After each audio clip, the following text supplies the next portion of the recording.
मारो मुक्की कटो जान। अब तुम्हारी बारी। ईशा बेटा, जी पापा। ये देखो मैं आपके लिए चॉकलेट लेके आया हूँ। जी पापा, मैं भी आई। चाचू आप मेरे लिए कुछ नहीं लाए? अरे तेरे लिए क्यों लेके आऊंगा, मैं तो अपनी बेटी के लिए लेकर आया हूँ। वैसे भी तेरा माँ बाप यहाँ पे कौन सा खजाना छोड़ के गया। चलो जाओ यहाँ से।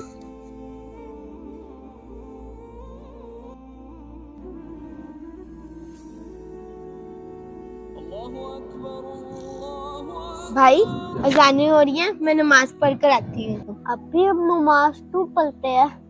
भाई हम नमाज इसलिए पढ़ते हैं ताकि हम अल्लाह ताला की इबादत कर सके, और जो अल्लाह ताला की इबादत करता है उसे सब कुछ मिलता है। ठीक है हाफिज।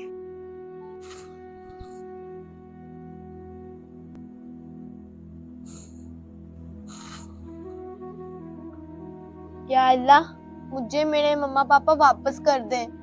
मेरे चाचू मुझसे बिल्कुल भी प्यार नहीं करते और मेरे लिए कुछ भी नहीं लेकर आते।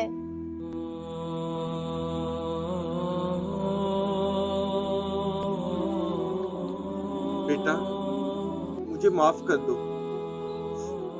आइंदा से मैं आपको अपनी बेटी की तरह ही प्यार करूंगा और आपके लिए भी सब कुछ लेकर आया करूंगा। अपने बच्चों से ज़्यादा यतीम बच्चों का ख्याल रखा करें। अगर आपको हमारा मैसेज अच्छा लगे तो शेयर लाजमी करना।